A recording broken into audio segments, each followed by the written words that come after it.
Hello everyone, स्वागत है आप सबका learning with Gautam YouTube channel में।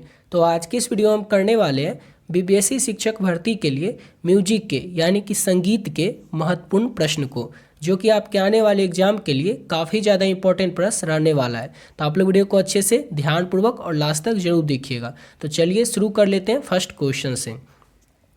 और फर्स्ट क्वेश्चन है हमारा, झुमरी कहाँ का लोक नृत्य है? तो बिहार का लोक नृत्य है झुमरी।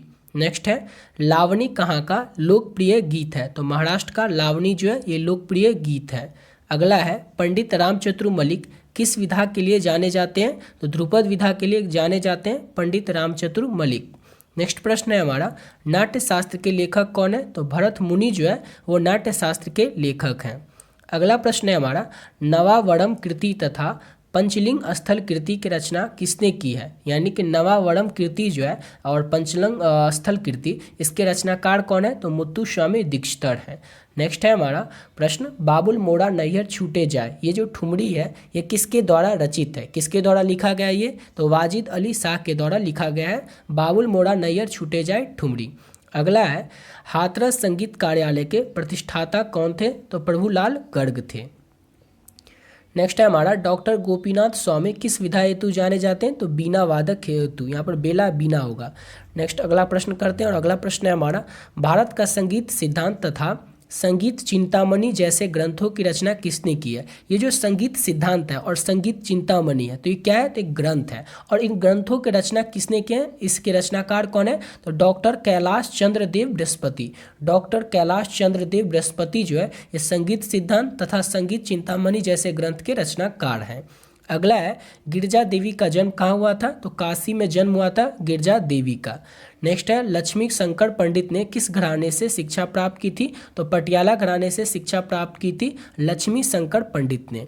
अगला प्रश्न है हमारा, वैदिक कालीन कृष्ण स्वर आधुनिक काल में किस नाम से जाना जाता है? तो मध्यम के नाम से जाना जाता है। अगला प्रश्न करते हैं और नेक्स्ट है हमारा, वैदिक काल में संगीत को क्या संज्ञा दी गई थी? तो वैदिक काल में संगीत को शिल्प की संज्ञा दी गई थी। नेक्स्ट है हमारा, द्वादश स्वर मूर्छना के प्रणौता कौन थे? तो दतिल थे द्वादश स्वर मूर्छना के प्रणौता। नेक्स्ट है हमारा, नाट्य शास्त्र पर अभिनव भारत नामक टीका किसने लिखा है? तो अभिनव गुप्त ने लिखा है। याद रखना है, अभिनव से अभिनव गुप्त ने ही लिखा है नाट्य शास्त्र नामक टीका को। ठीक है। अगला है, सामगान में गायन के आरंभिक भाग को क्या कहते हैं? सामगान जो होता है उसमें गायन के आरंभिक यानी कि शुरुआती जो भाग होता है उसे हम क्या कहते हैं? अब किसी भी शुरुआती भाग को क्या कहेंगे? प्रस्तावना कहेंगे या फिर प्रस्ताव कहेंगे। नेक्स्ट है हमारा, वैदिक काल में सप्तक को किस नाम से जाना जाता था? तो सप्त धातु के नाम से वैदिक काल में सप्तक को जाना जाता था। और ये मोस्ट इंपॉर्टेंट क्वेश्चन है, इसको अच्छे से याद ही रखिएगा। नेक्स्ट है, वैदिक काल में गाथाओं का गायन करने वाले को क्या कहा जाता था? तो गथिक कहा जाता था। किस समय में? तो वैदिक काल में जो गाथाओं का गायन करते थे उन्हें हम क्या कहते थे? तो गथिक कहते थे। नेक्स्ट प्रश्न है हमारा, खड़मुख नामक वाद्य किस प्रकार का वाद्य है? तो ये सुशीर वाद्य है, खड़मुख नामक वाद्य। ठीक है, वाद्य मतलब जो बजाते हैं उसको कहा जाता है। नेक्स्ट है, कविलोचन ने ठाठ को क्या कहकर पुकारा था? तो संस्थान कहकर कविलोचन ने ठाठ को पुकारा था। समझ गए? अब देखिए, अगर आप लोग इस सब का नोट्स लेना चाहते हैं तो नोट्स भी ले सकते हैं। नोट्स आपको कैसे मिलेगा और उसमें क्या क्या रहेगा वो आपको बताते हैं। कई सारे बच्चे जो है ऑलरेडी इस नोट्स को ले चुके हैं, आप लोग भी चाहें तो आप लोग भी ले सकते हैं। इसमें टोटल आपको 4 PDF मिलेगा। समझ गए? 4 PDF जो है इसमें, जैसे फर्स्ट PDF है ये टोटल 76 पेज का PDF है, 76 पेज का। इसमें आपको मिलेगा थ्योरी का पोर्शन, यानी कि आपके बीपीएससी में जो कुछ भी सिलेबस में दिया गया है, जो कुछ भी आपके म्यूजिक में पढ़ना है आपको उसको इसमें ऐड कर दिया गया। यानी कि जो भी टॉपिक है, राग हुआ, ताल हुआ, संगीत का इतिहास हुआ, जितना भी घराना है वो हुआ, या जो भी टॉपिक है वो सब आपको इसमें देखने को मिल जाएगा। ठीक है। अब यहाँ पर जो आप टॉपिक पढ़िएगा उससे रिलेटेड इंपॉर्टेंट ऑब्जेक्टिव क्वेश्चन यहाँ पर आपको देखने को मिल जाएगा, जो कि 1000 रहेगा। समझ गए? यानी कि आप जो भी टॉपिक पढ़ेंगे उसके लिए आपको कहीं पर भी उसके ऑब्जेक्टिव क्वेश्चन को प्रैक्टिस करने की जरूरत नहीं है। यहीं पर जो है आपको 1000 प्रश्न रहेगा। इसमें सभी टॉपिक से, जिस भी टॉपिक से आपके एग्जाम में क्वेश्चन पूछे जाएंगे सिलेबस में जो दिया हुआ है, उस टॉपिक से जो भी इंपॉर्टेंट ऑब्जेक्टिव क्वेश्चन बन सकते थे सभी आपको यहीं पर मिल जाएगा, जिसकी की संख्या 1000 है। ठीक है। अब अगली पीडीएफ की बात करें तो थर्ड पीडीएफ में आपको मिलेगा म्यूजिक का पीवाईक्यू बेस्ड क्वेश्चन, यानी कि म्यूजिक के में जो पिछले साल में पिछले कई सालों में जो एग्जाम हुआ म्यूजिक का, उसमें जो प्रश्न पूछे गए उसको एनालाइज करके उसको बेस बना करके तैयार किया गया क्वेश्चन है, जो इसकी संख्या 500 है। यानी कि म्यूजिक के जो कई सालों में जो एग्जाम हुआ है ना, जैसे कि स्टेट का भी एग्जाम हुआ है, बीपीएससी का भी एग्जाम हुआ है, उन सभी प्रश्नों को देखने के बाद उसको एनालाइज करने के बाद इस साल किस तरह का प्रश्न पूछा जा सकता है, आज इस साल के लिए कौन सा इंपॉर्टेंट प्रश्न हो सकता है, उस तरह के प्रश्न को तैयार किया गया, जिसकी की संख्या 500 है। और थर्ड पीडीएफ में आपको यही मिलेगा, समझ गए। और चौथा जो पीडीएफ है इसमें आपको वाद्य यंत्र और उनके वादक से संबंधित 112 प्रश्न रहेंगे, यानी कि कौन से वादक जो थे वो कौन सा वाद्य यंत्र बजाते थे, इस तरह के प्रश्न इस पीडीएफ में रहेंगे। ये 4 पीडीएफ आपको करना है कंप्लीट, और इस 4 पीडीएफ को कर लेते हैं कंप्लीट तो आपके एग्जाम में जो म्यूजिक के 80 क्वेश्चन आएंगे, यकीन मानिए उसका 50 to 60% क्वेश्चन जो है मिनिमम यहीं से रहेगा, मैक्सिमम और भी ज़्यादा हो सकता है, लेकिन 80 को पर जो प्रश्न रहेंगे, यानी कि 80 प्रश्न जो आपके एग्जाम में आएंगे बीपीएससी में जो म्यूजिक से, क्योंकि जीके जीएस का भी पोर्शन रहेगा और म्यूजिक से केवल 80 प्रश्न ही रहेंगे, तो उस 80 प्रश्न में से 50 to 60% क्वेश्चन जो है केवल और केवल आपको 4 पीडीएफ कर लेते हैं, तो यहीं से आपको देखने को मिल जाएगा, ठीक है। और अब बात करते हैं इसको लेना किस तरह से, तो ओनली 40 रुपीज़ आप लोग को पे करना है इस नंबर पे 7903820891। इस नंबर पर आप लोग ओनली 40 रुपीज़ यानी कि 40 रुपये पे करना है, और इसी नंबर पे आपको क्या करना है, स्क्रीनशॉट भेज देना है, और व्हाट्सएप पे इसी नंबर से व्हाट्सएप है, उसी पे आपको जो स्क्रीनशॉट है वो आप भेज दीजिएगा और एक मैसेज कर दीजिएगा बीपीएससी नोट्स, और वहीं पर आपको व्हाट्सएप पे ये चारों पीडीएफ मिल जाएगा, और इसको आप लोग अच्छे से कंप्लीट कर लीजिएगा। इसको अच्छे से क्या बहुत ही कम समय में इसको कंप्लीट आप लोग कर सकते हैं, क्योंकि इसमें ना आपको संक्षिप्त में दिया, जैसे आपको राग के बारे में जो भी इंपॉर्टेंट पॉइंट है वही केवल आपको पढ़ना है, यानी कि जो भी आपके एग्जाम के लिए इंपॉर्टेंट है वही सब दिया हुआ है, इसको अच्छे से तैयार कर लीजिए, इसके अलावा आपको कुछ भी देखने की जरूरत नहीं है, ठीक है। और इसको आप बहुत ही कम समय में तैयार कर सकते हैं, ठीक है, समझ गए होंगे आप लोग। अब आते हैं अपने नेक्स्ट क्वेश्चन पे, और अगला क्वेश्चन है हमारा संगीत संबंधी वाद्यों को क्या कहा जाता है, तो इसे हम क्या कहते हैं, तो अतोदय कहते हैं। संगीत संबंधी जो वाद्य होते हैं उन्हें हम लोग अतोदय कहते हैं।